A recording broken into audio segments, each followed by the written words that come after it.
Let's talk a little bit about sex and girls. Amazing, my favorite topic. What up, you little sausages? I'm Harry Jowsey. We're doing Street Walks with Saige. If you do enjoy this video, make sure you like, comment, and subscribe. You sausages. Okay. I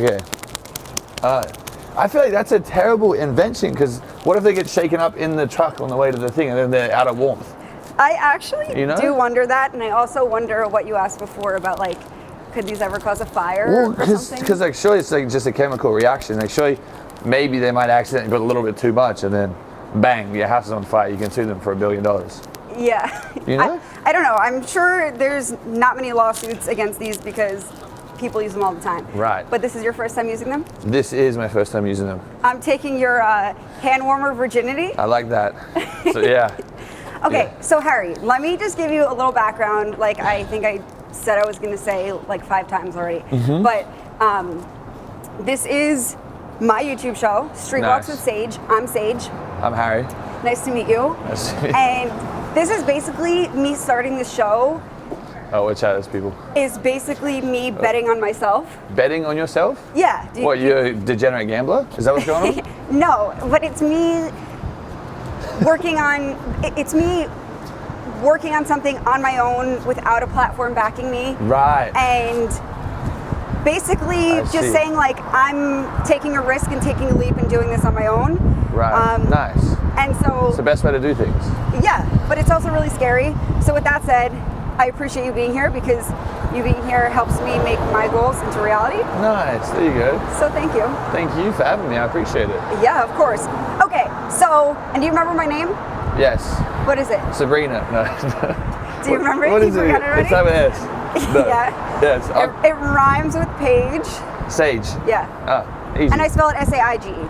Ah, right. For the record. Okay, but for the record, worst person with names, best person with faces. Okay. I'm a face guy, not a name guy. Okay, well, I'm going to probably ask you in like 10 minutes if you remember I'll probably forget it.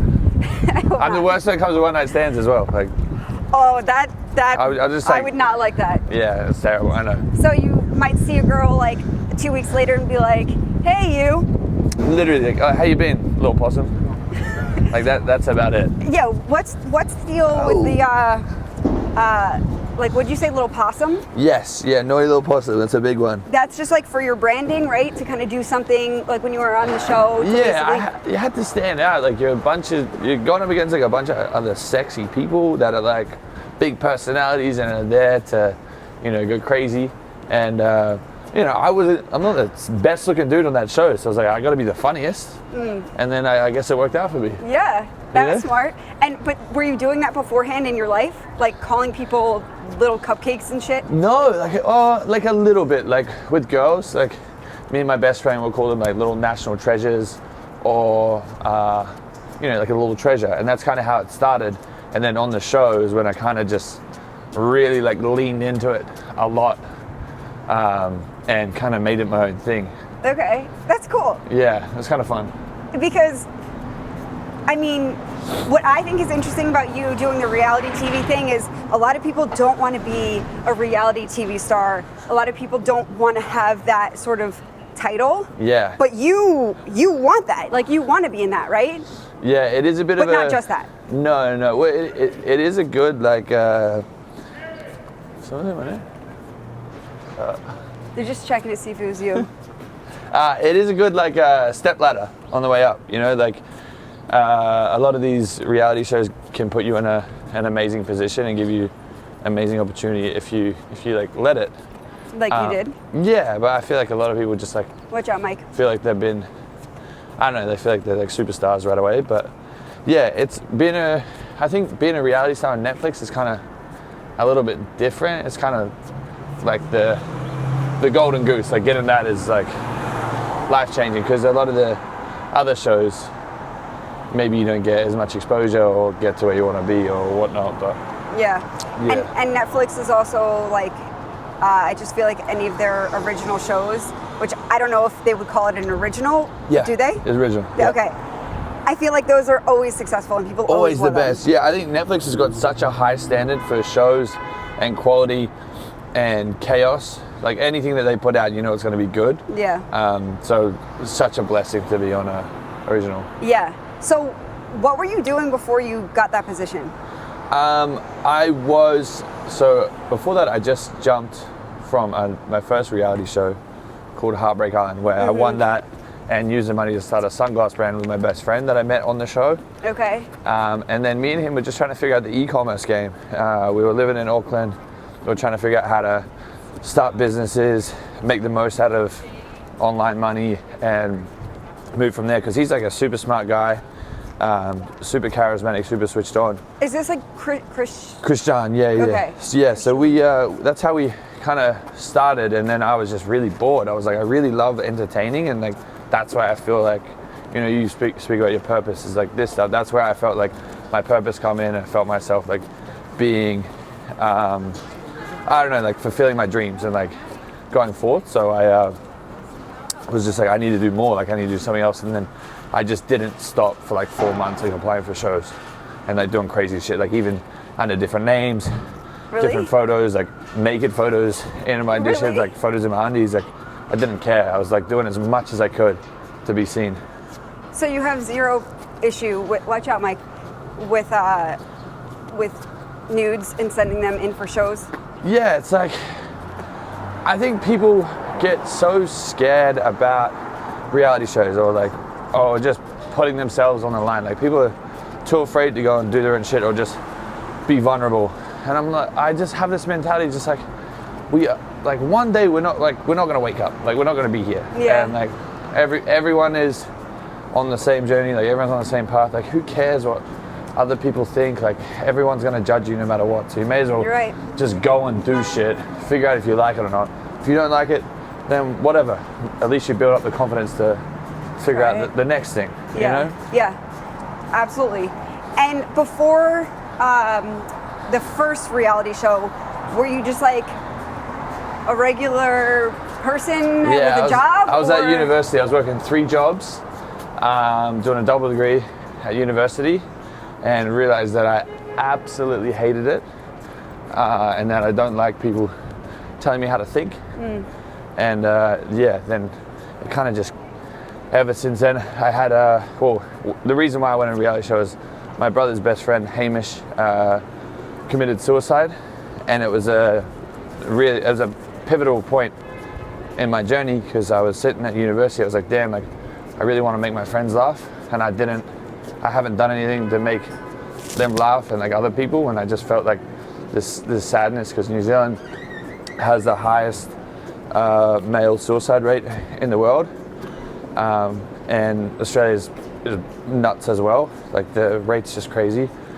So I was just like, I need to figure out how to make my friends laugh, and whether that's at me or with me, it doesn't matter. And then ended up seeing the show on Facebook, and then I applied for it, and I just was like, I'm just gonna win this, and that's how it kind of kicked everything off, and here we are. That's awesome. And there's a few things to digest there, but to finish on like what you were doing before, what were the 3 jobs you were working? I was working for my friend's marketing company who builds out websites and marketing. I wasn't doing it too well.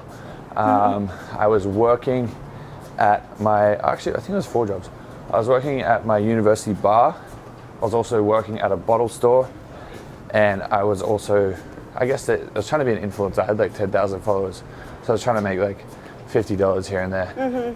But yeah, I was doing my best to try and figure it out.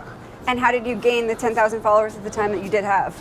I was just highly engaged. Like I think it was a little bit easier to grow back then, and I would find dudes that I'd really want to be like, and I'd comment on all their stuff and like try and be seen or try and leave like funny comments and like be on their pages, or I would follow like big pages that would post like good looking lads, and I'd comment on that and try and like say something funny, and then you could get like shout outs from big pages, and it would, you know, boost my numbers like 2,000, 3,000 followers at a time. And then because I really wanted to be a model, but then I got told I'm too tall, and I got told I was too tall? Yeah, I got told I'm not skinny enough. So then I threw that idea away because I was like, I'm not going to do something that makes me want to starve myself. Yeah. But yeah. Well, that's smart. Also, I think it was kind of cool that you said that working for other people you don't like being taught how to think. Yeah. Most people say they don't like being told what to do. Yeah. And I never thought about the thinking part. Yeah, I think like university is, especially business, like I feel like there's no one way to cut a carrot, right? Like you can't really, like this stuff, like even YouTube, like anything, there's no one way to do something. And I found that when I was at university, I was just constantly being told like this is how it's done, this is how it goes. And it's like, why? Yeah. Who says? Yeah, like what, like the shit that, oh Jesus Christ. I was like, the shit that you guys get taught, like the professors, isn't gonna be valid in like 5 years time, or like when I graduate, like it's gonna be diluted information. Yeah. So I was kind of just like, ugh, whatever. So you didn't finish school? No, I think it was like 2.5 years in, and it kind of all just fell through. And did your family support that? To be honest, I think my parents, I don't think they supported it. They weren't really excited about it because they didn't go to university themselves, and for us getting into university was like a big deal, and my dad really wanted to be able to say that like his 2 sons went to university. My brother went, he graduated, he was the first Jowsey ever to graduate university, and it was like a really big proud moment for him. But What's your step? Yeah, I didn't really care too much. I think my mum has always supported me no matter what. I think my dad really wanted me to do the business degree and then come back and run the family business, which was a puddle. What's the family business? It's called J-Tags. So it is nylon identification tags. So like any crane, any bit of mining equipment has to have these tags on it because they check every couple months for when it needs to be inspected. And then they also used to put it around like dog collars and cat collars, and it would say which council the dog belonged to before there was like microchips. Interesting. So my dad invented that, and then he started it with his dad, and we're meant to like carry it on. And then I was just like, oh, watch out, there's a pole. But I kind of just was like, ugh, it's so boring. Like I don't want to live in my hometown and follow your footsteps. Like I got to go down my own path. Yeah. And can we talk a little bit about your family? Yeah, of course. I think in the interviews I've heard you in, I haven't heard much about them. Yes. So you have, I'll tell you what I know. Okay. And tell me what I'm right or wrong about, and then we'll fill in the gaps. But so your mom and your dad are in the picture, and you have a few sisters, and then you and your brother were, as you call, test tube babies. Yes. Because your dad got snipped or whatever, and then fell in love with your mom and wanted to, what do you say, like, go into her guts or something? Something like that? Yeah, that's good. Yeah, sounds like something I would say. Okay. Yeah. And so I don't really know, like, were your parents together growing up? No, they actually got divorced when I was filming toward the end. Like when I was away from my phone, it was a really tough time filming because obviously, yeah, it's like a traumatic thing for like both my parents and my family. Like everyone's splitting up, everyone's disjointed. Yeah. And I'm away without a phone or like contact to them. Yeah. We had an amazing childhood. Like my parents are the best. They're amazing. I got 4 half sisters. So my dad was a serial husband.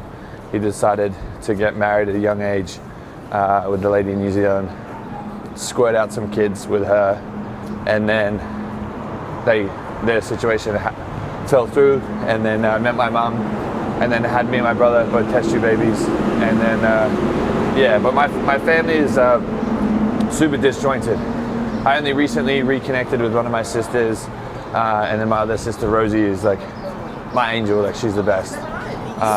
And then me and my brother are just 2 very different people, but still working on trying to get close to him again. And by the way, anything I ask, like if you're not comfortable talking about, no, we're good. Just say the word. Okay.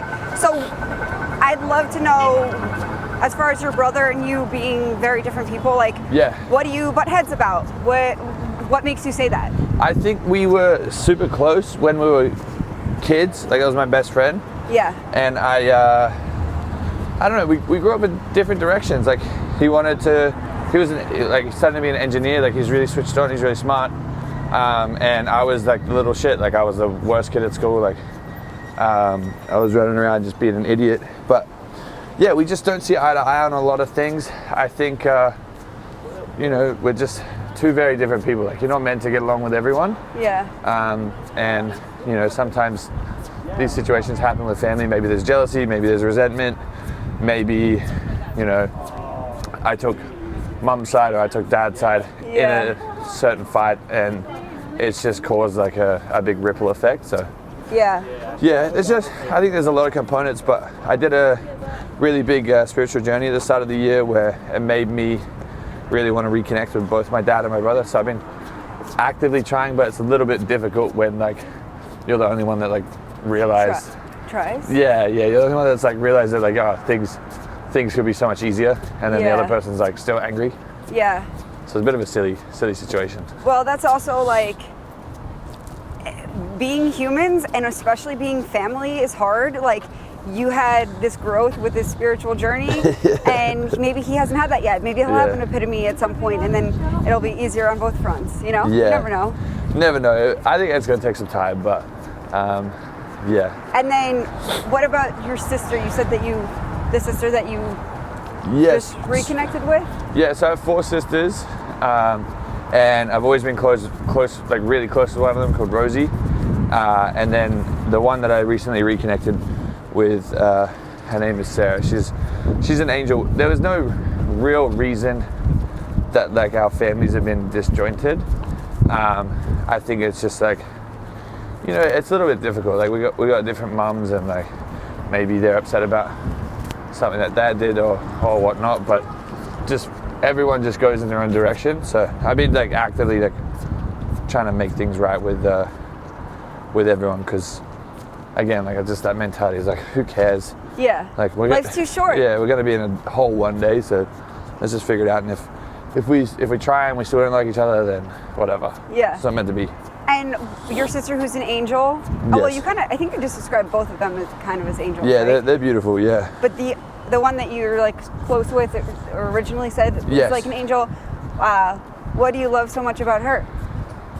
Just her persistence to be like in my life. Like I'm not a very good replier, and I'm terrible at like answering FaceTimes, because like my whole life is on my phone and like all my work. Yeah, so like, and they're in New Zealand, but she's always like persistently like asking me like, what's up? Like, when are you gonna see me? Like, what's going on? I need to FaceTime you. And like, and any time she calls me, she's like super ecstatic or like super proud. And she's got a little boy now called Rio, and he's a legend.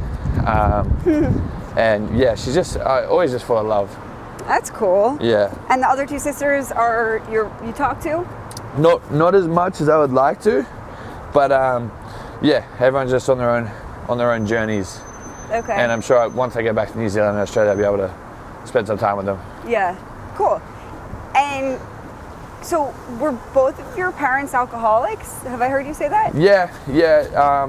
My family's had some issues with an addictive tendency for a long time. Ever like, as long as I've known them, they've had like issues with alcohol. But yeah, I think it's a bit of a weird one. I think it's some people resort to that as like some sort of escape or to try and deal with whatever's going on at home or demons in their head. So yeah, there's always been that component that like floats around. Like I don't tend to call my mom after like 3 p.m. her time. Okay. Because it makes me a little bit upset. Yeah, that's understandable. Yeah. Was it the kind of thing that was like kind of scary growing up? Like being home after 3, or not really? No, not really. Like there's like, watch out, Mike. Yeah, there's like it's always like not scary. Like we had a beautiful upbringing, like really amazing. It's just sometimes alcohol brings out the worst in people and puts people in like compromising positions or make people act out and not how they usually do. So there would be like, obviously in any situation, like maybe a little bit too much aggression or maybe you see things that you don't want to see. as a kid. But again, like I look back at my parents and like I realize all the good they've done instead of, you know, like the few dodgy nights where they're a little bit too drunk. Yeah. And like decided to go at each other. I feel like you're, and I say, so no one's always happy, right? Like that's just not possible. But from what I see with you, like it really seems like, I don't know if you're choosing to be happy or if it's just natural for you to be like smiling and being silly and like giggling a lot. But yeah, is that just natural or is that a choice or where does that come from? I think it's a choice. Like I think when you start switching out like gratitude, like start implementing more gratitude in your day, you're going to be a lot more happier. And like I find that it's just so much easier to laugh at things instead of get angry about them, and like realize that like I just always say like universe has a plan for everything, and like it could be worse or this could happen. Like it's just it's just a choice. Like I just think you could be such a grumpy like dickhead all the time, or you could just be happy and just laugh at shit. And I love that. Obviously, like I do get upset, like I do get mad and I do get frustrated, and I do have moments where like I'm deflated and I'm kind of over everything. But end of the day, like it'll probably only last like 20 minutes, and then I'm like, all right, whatever. Like there's more shit to do. Like we're outside, we're able to walk around. Like I've got legs, hands, arms. Like I don't know. As soon as you start being like grateful for everything, like it makes life so much better. And so what do you do like if you had, like let's say your show with Netflix, like you thought it was a done deal, and then it gets pulled out from under you. Yes. What do you do in those moments? I think that you just trust that there's a plan for everything. Like there's not, like you don't know. Like I've been in situations where I've been like so excited for a show and I'm meant to film this, I meant to do that, and then it doesn't happen, and then something even better comes like 2 months later. And which you wouldn't have got if you didn't, like if this other thing didn't pull out. So it's, I always just like trust that there's a reason for everything, and you may not know it. It may seem like the end of the world. It may seem like you lost a huge opportunity, but there's just something bigger and better around the corner. So it's that's cool. So what about manifestation? I understand that you're pretty big into that. Yeah, big manifestation guy. And I listened to Logan Paul's podcast with you, and there was an episode, I'm forgetting the guest, but someone who basically like took you out of or helped you when you were having that really hard week with a lot of things going on and things, and then you ended up getting a tattoo. Right? This one. What does it say again? Winning streak. Oh yeah. So Charlie Rocket, great guy. Were you into manifestation before that? I think I was actively doing it, but I didn't know the word for it. Like I was thinking about stuff that I wanted and how to get there, and I didn't know what the word was, or that I was just like accidentally manifesting. Which is so cool and kind of nuts. Yeah, like when I went to film the show, like I accidentally manifested like falling in love. Like I was laying in bed like, this is what I want, like this is what I need, and like thinking about that feeling or what it would be like to fall in love or see someone that I'm in love with, and waking up in the morning. And that's kind of how it all started. And then I realized that exactly what happened, and I was like, oh damn it, maybe I should really do this a lot more because shit keeps going on. And then what else did you do after that? Like any other examples that you can give? Yeah, I remember on the show I was like saying to my friends on there, I was like, after this, like I want to be best friends with Justin Bieber. I'm going to be best friends with who? Justin Bieber. And I remember saying it, and everyone was like, no way, he's not even going to watch the show. And then little did we know, after the show happened, he watched it, he loved it, he called me for like an hour and a half. We're not best friends, but still something happened. Yeah, it was still like he appeared. I don't know, like as soon as I write something down in my book, like the Logan Paul podcast, like I remember being in LA months before the show, or like a year before the show, and I was such a fan of the podcast, and I DM'd Mike, I DM'd the show, I was like, hey, like I won this New Zealand show, I would love to Yeah, I was like, I won this New Zealand show. I would love to be on the podcast and tell you about it, but no one replied. And then I wrote it down in my book. I was like, I'm going to go on this podcast, and then it happened. I went on twice. Congratulations! That's crazy. So cool. Yeah, I just find like as soon as you write stuff down and like make it like just random stuff, it just happens. Yeah. It's crazy. It's so cool. I love hearing shit like that. But I think the issue is people write it down and forget about it. Like you have to be actively like moving and like working towards that goal. Like it's just, I think it's always, like I have it in my bathroom. I have like sticky notes all around the mirror because I want to see it and still like subconsciously like think about like that's where we're going. Like this is what we have to do. Yeah. It's like active manifestation instead of just writing it down and throwing it away. Yeah. Yeah, it's a combination of things. Yeah. But that's like one of the reasons why I love talking to people like you, and I'm so grateful for your time, because just hearing that makes me so inspired, and hopefully that'll make a bunch of other people inspired. And it is true, like we should all be aware that this exists. Like we can all be doing it. Yeah, 100%. And I think like everything is just like a little vibration away.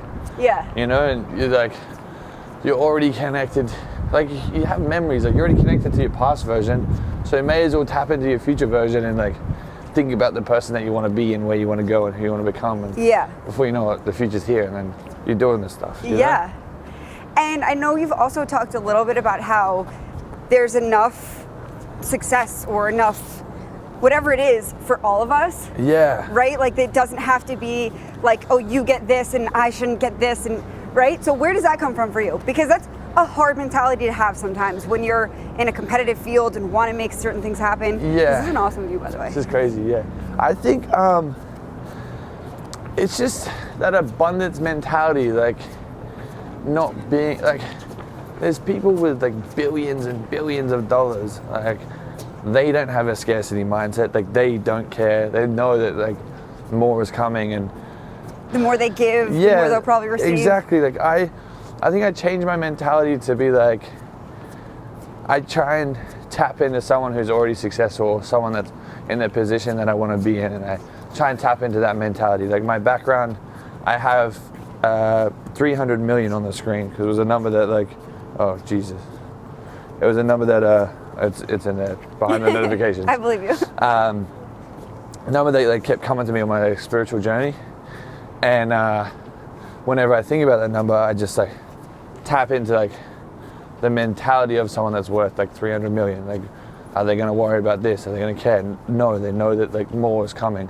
So I think like thinking as someone that already has it and is already doing it makes your life so much easier. Like if the like this influencer space and like the reality TV space, like it's so competitive and everyone is like freaking out. Like as soon as I talk to one of my peers, they're always like, oh, I've done this show, I've done that show, and like to try and make you feel like you're not doing enough and there's like not enough for you. But it's like there's just so much opportunity for growth. There's so much opportunity to do anything and like to move in like any direction. And I think that like people that are afraid or scared of that type of stuff are just gonna clip their own wings, and they're not gonna get to where they want to be. Afraid of that type of stuff, meaning afraid of? Well, like having the scarcity mindset. Like being like hesitant about sharing and like Yeah, exactly.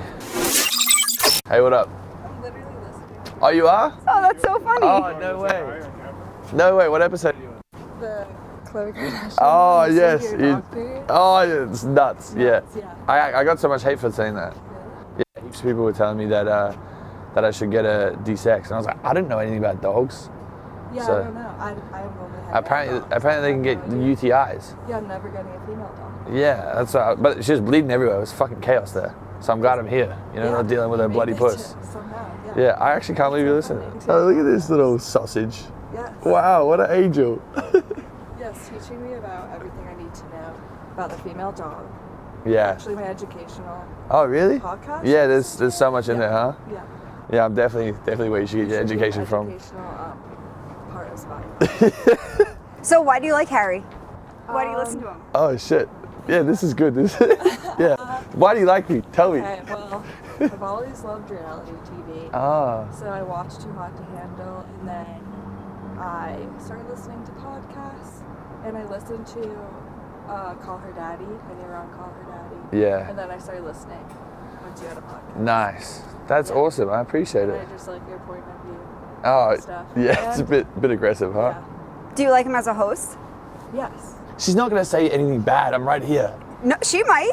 She won't. She's a No, little sweetheart. I listen to it. Yeah. Well, because you like want to go, you want to be like doing the host thing, We're right? doing a little bit of that, yeah. Yeah. So I wanted her opinion. We gotta hear her You saying wanna host yeah. Other things. Yeah, I've done a few things now, but we're still waiting for it to come out. Yeah. So fingers crossed. But it's a little bit difficult because you have to have like an earpiece and they have to tell you what to say, and I'm like, Oh, yes. how do you feel? Yeah. And, Okay. then you have to like riff a little You bit. can't like improv as much. Or Not really. It's a improv. little bit strict. Like you have Yeah. to say specific stuff. But fingers crossed it comes out. Wow, that's cool. It's amazing to meet you. Yes. What was your you name? too. Jennifer. Jennifer. Yes. Hey, what's your Instagram? I'll give you. Thanks. Put it in here. I'm gonna post it on my story. That's so cool. Yeah. Jennifer Anderson. Yeah, tag Yeah, her. that's me. It's crazy. That's actually my fan account. for It is? myself. Oh. The real Jennifer. Wow. There we go. All right, Harry, you ready to get back to it? Let's do it. Okay, so let's talk a little bit about sex and girls. And Amazing. My all favorite of that. topic. Yeah. So, why do you think girls like you so much? Good question. I don't know if they like me too much. I just think I'm a big ball of fun, you know? And I think that maybe because of my attitude that people enjoy being around me because I make them laugh.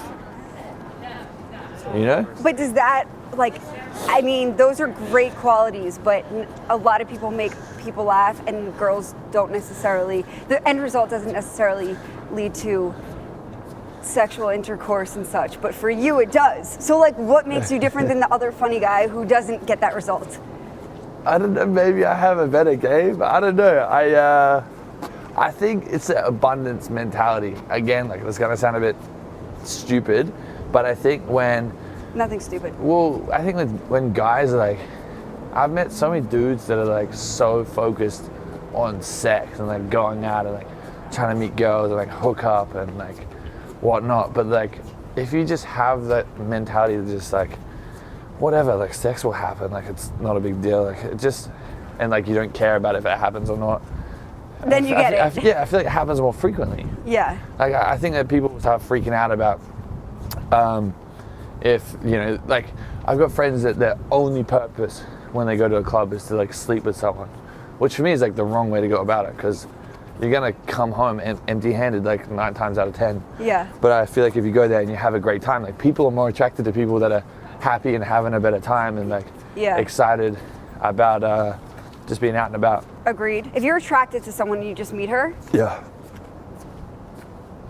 what signs is she gonna see from you? Red flags. Loads of red flags. Like what? Nah, what do you mean by what sides? Like you think I'm standing on the edge of my bed like this sign says take your shirt off? No, This no, I sign just says mean like my pants are coming off? if you're at a party and there's a girl that you're drawn to based off of her energy or her looks or whatever it is, Yeah. what is she probably going to experience? Me completely ignoring her. Really? Yeah, I'm so shy. Yeah. When it comes to being out and about, like I've been in situations where there was this one influencer girl that I saw who I've always had a crush on, and she was staring at me across from the club. I just left. I was like, yeah, I don't know how to talk to you. You're too attractive. So yeah, I don't know. I'm more of a, again, like I'm not just, I don't really care about going to a club and like hooking up with someone. I'd rather like talk to them first. Yeah. And that's kind of how that came about. Like we just started chatting. She messaged me and said, next time approach me. I was like, yeah, I'm sorry, I'm afraid. Like I'm scared of you. Actually, I think that you could probably add to, as an answer to my question, your honesty. I think that I get the feeling that you're honest, and that probably draws girls or even people just in general closer. Yeah, I think the thing is like I'm super transparent. Like I'm an open book. Like I tell people everything about me. Like everyone knows what's going on. Like I don't hide anything. And I think when you're pretending to be this little angel, but you're cheating on your girlfriend with like 30 chicks, or you're actually like secretly like hooking up with all these people, like it looks dodgy and you look weird. Like I would rather be judged for being open and honest and like telling people about my experiences than like secretly like hiding all these demons. Like I don't know, like I just think that people that have secrets are boring. Yeah. You know, like if you're gonna have secrets and be closed off and like you're gonna live a much more like stressful life. Like I just don't really care, like, you know. And I think a lot of people learn from stuff that I talk about, like the lady we just saw listening to the podcast. Like I think that people learn from like my mistakes or like learn from stuff I talk about for dating or whatnot. Yeah. I know you've had sex with a lot of girls, Yeah. right? I think everyone knows that. Yeah. And you have this list and it's locked and you won't answer if it's, you know, in the hundreds, which it most likely is, I'm gonna bet. And hey, listen, in all honesty, there's no shame in that. You should be enjoying yourself and you should be using what God gave you or what your mom gave you or whatever you want to call it. Yeah. But so for me, Yeah. I am so scared of STDs. Really? So scared of STDs. Wow. How are you not scared? Or like, give us a little picture into that. Well, you're outside. Are you afraid of COVID?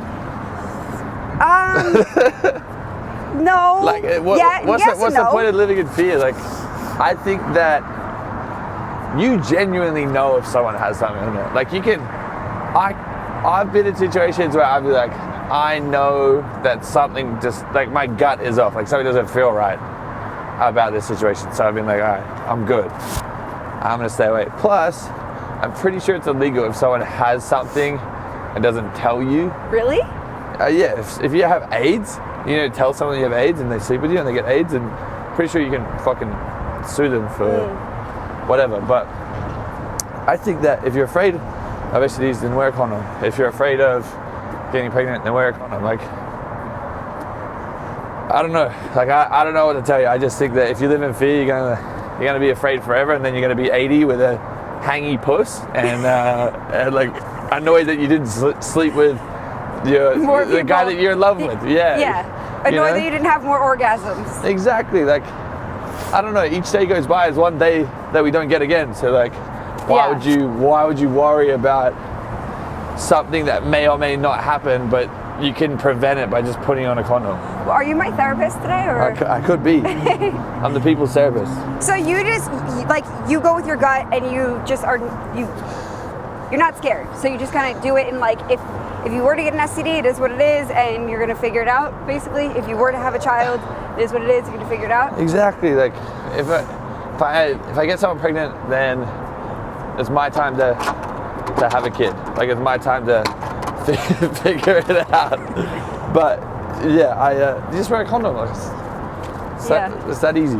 Yeah. Okay. So any sex experiences that you are interested in sharing, want to share? Best, worst? I don't want to. I never want to know names with things like that because I don't want to make anyone feel any way. Yeah. But Best, any stories? Worst. Damn. Like did someone just blow your mind at any point, and like what did they do? Right. I think when I think it's really attractive when a woman takes control a little bit. I find that being such a big guy, and I'm not sure if it's the same with everyone, but everyone kind of expects you to Be dominant? just be dominant, pin them down and get to work, which I love doing. But sometimes it's like really nice when you get kind of taken by surprise and be like treated or like be like put in a position where like you can't really do anything and they're just like fucking your shit up. A big thing that like I'm a huge fan of is when girls fuck back, which is rare, which I was telling my friends about. Like, so if you're having sex in doggy, obviously you're gonna get a little bit exhausted and you're gonna like slow down a little bit, but once when a girl starts pushing back or like fucking back, like that drives me crazy. Or if you're on top and they grab your head, they put their hands on your bum and like make you fuck them. So that and not enough people do that. Like not enough girls do that. Like it's really it makes a world of difference. But then again, like, you know, dudes usually coming in a couple minutes. So like, if you want them to come even quicker, then there's your ticket. Yeah. Well, after watching this, maybe a lot more girls will be doing it. Yeah. Any like worst stories? Worst stories. I'm trying. There's definitely a fair few. I've definitely fallen asleep. During sex? Yeah, twice. Were you drunk? I was pretty drunk. I was 18, and like, she kept waking me up because I was snoring. But wait, how do you fall asleep having sex? Like, just be really tired, and like she was on top of me, and I was kind of just like enjoying it. So she's like, "Hello." Yeah, I don't know if it was that great. Like it was a while ago, but I think yeah, it wasn't too exciting. Okay. All right. But was there something she did wrong that made you fall asleep? Nah, I think I was just 18 and just like drunk and like knocked out. Yeah. And like as soon as my head hit the pillow, no matter what was going on with me, I was ready to go to sleep. Okay, so that's not a worse experience as far as like something she did or anything. No. Worst experience. Damn, I think I'm not too sure. Okay, that's fine. Yeah. That's fine. You don't have to have something. What's yours worst? What's your worst experience? Well, actually, I have only had sex with one person. Wow. Yeah. You're that afraid of STDs, huh? Well, it's my boyfriend. Oh, okay. Well, I waited till the month before I was turning 24 to have sex, to lose my virginity. wow. Was it amazing? The first time was like, A bit weird, huh? yeah, it's like, it's not like I was like, oh my God, sex. Like, if anything, it's never happened before. So it's confusing. You're trying to get something in a place that size thing is not used to going, Right. But it was so special to do it with someone I actually love. And Yeah, that's awesome. yeah. It's admirable. Thanks. So I've heard of this girl, Charly Jordan, Yes. and I've seen her on your Instagram. Yes. And are you dating? No, we're not dating. She's a sweetheart. She's we kind of just recently connected, and she's having a bit of a rough time with some personal stuff that was going on in her world, and I was just helping her clear her mind, and then we just connected, and it just kind of makes sense, and we're just hanging out at the moment, just having fun. Okay. And you're not lying? I'm being dead set honest. Yeah, we haven't. It's only been a couple weeks of us hanging out, so there's no official title. Okay, but maybe there's some banging or gut touching or whatever you call it. What do you call the gut thing? Oh yeah, slapping her guts. Yeah, oh yeah, slapping your guts. So yeah. that's it. That is included in the package. Maybe. Hey, listen, she's a beautiful girl. She's so cheers to both of you for slapping the guts. So aggressive when you say it. It's what you say though. Yeah. I've never heard anyone else say it. Oh, well, now you have. I like it. Okay, so maybe we'll see some progression there, right? Maybe? We'll see. Who knows? We're both very busy people. Like, she's got businesses she runs, so do I. We have pretty crazy schedules, but we're just trying to figure out how to make it work, and just most importantly, like, have fun, and keep life moving forward. Yeah. Do you remember the first time meeting her? I actually don't. Okay. I think we met at a party, and I remember I messaged her back in 2020, and we were talking a little bit, but it was nothing crazy. And then shortly after, she got in a relationship. But yeah, we've never really spent time together. Okay. And is that like weird at all with like being friends with some of those guys? And I think that I don't really care end of the day. I think people get weird because they treat women as objects, and I think that if you're going to sit there and act as if you own someone or they're yours, or yeah, like I think it's really weird, like when people like, oh, that's my ex, or like, well, this is my ex. It's like, it's a fucking human. Like it's an amazing woman, who's powerful and has amazing energy. Like you don't own her, and like let her, if she wants to explore something, then she is more than able to. Like you shouldn't dictate or conduct her life or try and ruin opportunities for her just because you feel some type of way. I don't know, like I just think that I will never have like that tendency to own someone and be like, oh, it's my person, or she'll always be indebted to me. I just think that type of stuff's a little bit goofy and a little bit immature and embarrassing. So you do not do that with your exes either? No, I just don't think, like, maybe in the past, but I think at this point in my life where I've just been, I guess, maturing, which is what I needed to do, but I think not addressing, like, they're their own people, like they're not my ex. I think Julia Rose, when things ended with her, I think she made a great point when she was in an interview. She said, I'm not Harry Jowsey's ex, I'm not Jake Paul's ex, I'm Julia Rose. And I think that is the right mentality. Like you're like, you know, it kind of makes it sound like you're someone's like dog or someone's like puppy or like cat, or it's like, it's kind of gross, you know, like they are their own people. And I think that that's my whole spiel on it. Yeah. Cheers to wherever you get your wisdom. I think it's cool. Yeah, I don't know. I just think that, like, I was talking to one of my friends this morning about it. It's just really weird, like, the whole ownership mentality or the insecure mentality, like, where people constantly have to bring up that they were with someone or that they spent a portion of their life with. It's like, it's just, they're their own people. Like, be grateful that you had that time. You had a part of your journey where you could share intimate and amazing memories with them, and like be proud of whatever direction that they choose to go in, instead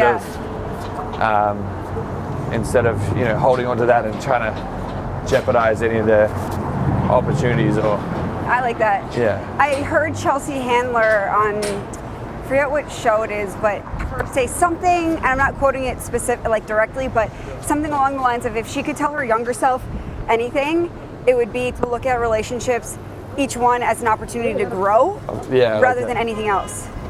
Are we going this way? Yeah, I like that. That's smart. Yeah, like you're contributing to someone's life and together. Exactly. And by the way, as far as Charly and whatever she's going through, obviously I hope the best for that situation. Yeah. She deserves nothing but the best. Do you not smoke? No. Weed? No, I'm not a big fan of it. Do you dabble in any drugs or anything like that? So I recently did ayahuasca, which was really cool. Watch out for the... Oh yeah. Wait, what did you do? Ayahuasca. What is that? It is an ancient plant medicine. Okay. Where I didn't really believe it when people tell me it's medicine, but it makes you like deal with pretty crazy stuff that's going on in your head that maybe you've suppressed, or helps you see like your higher self and whatever else. But yeah, big fan of mushrooms, big fan of whatever helps you get a little bit deeper in your own head. Yeah. Do you deal with any like anxiety or depression or any of that? I think like somewhat, like whenever I'm at events or Watch out, in like unfamiliar territories, like I think I do get a little bit anxious, especially if I'm not with my friends, or because I'm in a position now where like I've had people like try and just fight me just because they want to prove something, or people try and say stuff or like get me on camera doing something that I don't want to do. So I do get a little bit anxious, and so I tend to be like, I'm a massive homebody now. Like I like to stay in, go to bed at like 8 or 9, wake up at like 5 a.m. and go from there. But yeah, I think a lot of influencers and a lot of celebrities get super anxious, just because wherever you go out, there's like people staring at you. There's people, in your business, or like taking photos or whatnot. You have to make sure, do I look fat? Like, is my beard trimmed? Like, do I look okay? Have I had a haircut? Pretty close. And not to mention, like, as an influencer, watch out, the numbers, like, I don't know how much does that bother you? Like, if this post gets this many likes or your followers went down or whatever, does that matter to you?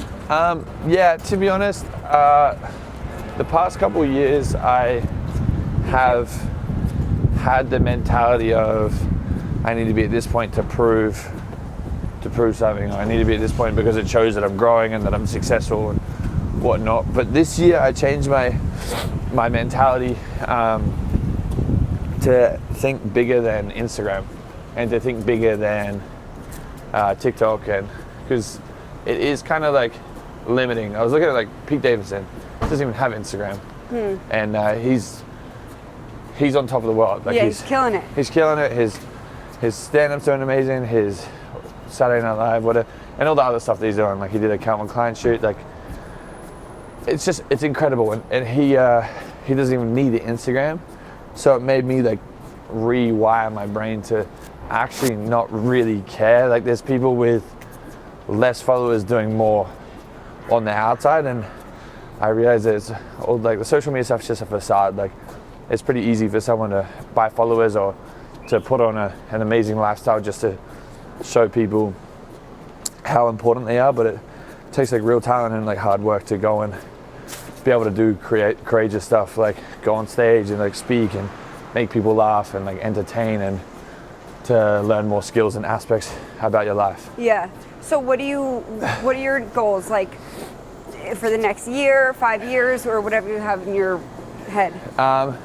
So I've never actually spoken about this, but I've been taking like some acting classes. So I'm trying to add more to my resume so that I'm a little bit more valuable. Been working on a whole bunch of show concepts. Been filming a whole bunch of shows. But yeah, this year I kind of really want to start like a comedy festival, which I kind of wanted to springboard off the back of my podcast, because two guys on there are comedians, and they have all the amazing connections. They're hilarious, and I was like, oh, it kind of leans right into my purpose of making people laugh and doing more in that sense. So, before the end of the year, I hope that we've, I know for a fact that we will have set up some sort of like festival, or some sort of like live show where local comics can come in and like riff and do meet and greets and like meet people, because that's just a part of the mission. That's pretty cool. So, that yeah. doesn't exist, right? No, not for us. Obviously, there's comedy shows and whatnot, but I really want to. Yeah, I don't think any other influencers are doing something like that, but I think it'll be really awesome. That is really cool. Outside of that, anything else that you like? I love to ask this question because I just love to be like for example, I interviewed the Chainsmokers. Yeah, right before they like blew up. Yeah. And it's so cool to look back at that interview and be like, look where they were then. Yeah. Look where they are now. Like, they're so big now, you know? Yeah.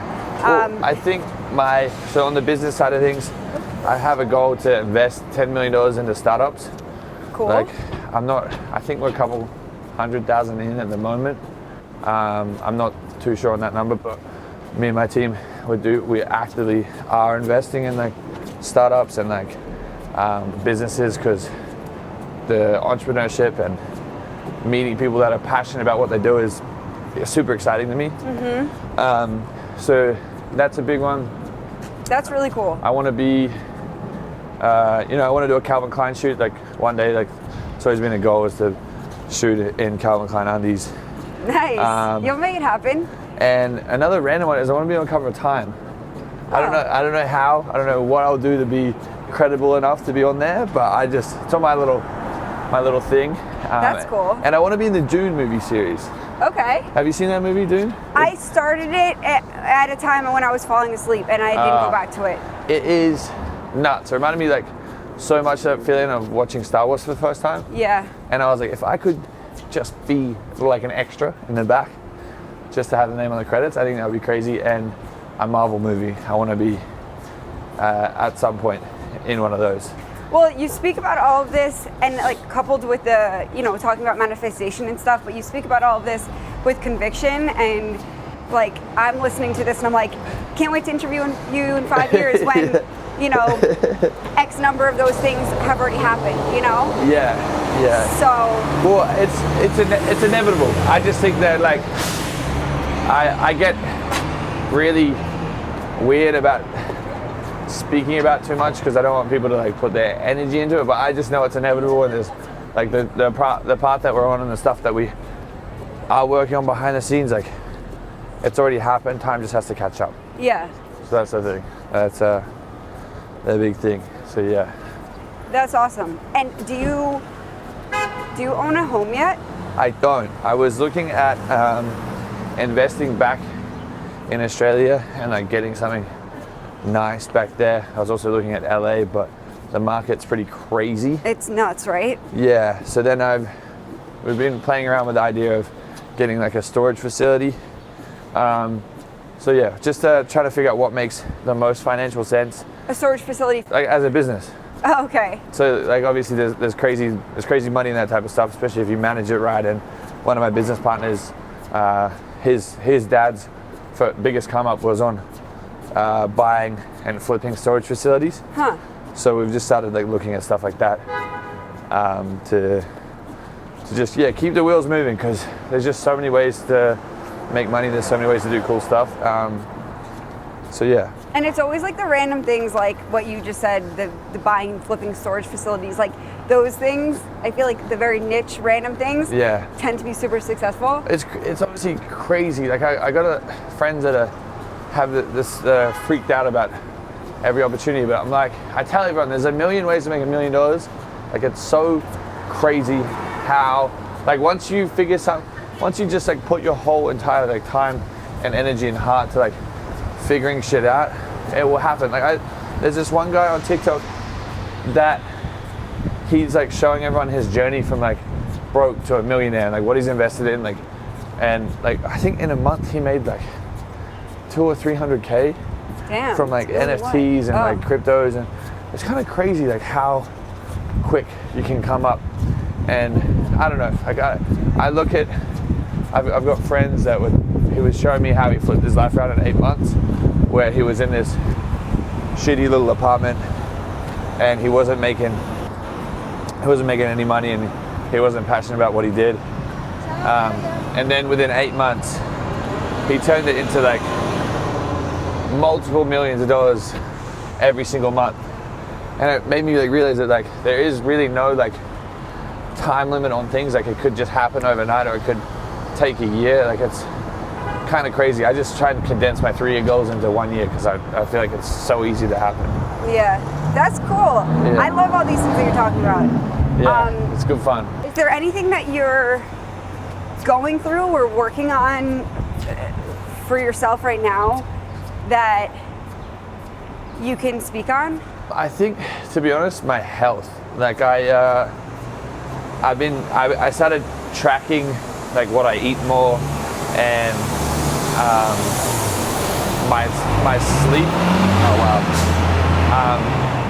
And I realized the past like year, like although I work out a lot, I haven't really been like putting the right food, or like checking what I eat, or like keeping myself accountable a lot more. So I think like the past couple of months I've been a little bit more accountable with what I do and what I put in my body, and like make sure that like, you know, if I'm working out this much, I need to treat my body like a car. Like it needs to be serviced. Like it needs to be, I need to go get stretched. I need to go have my like a chiropractor work on me and whatnot.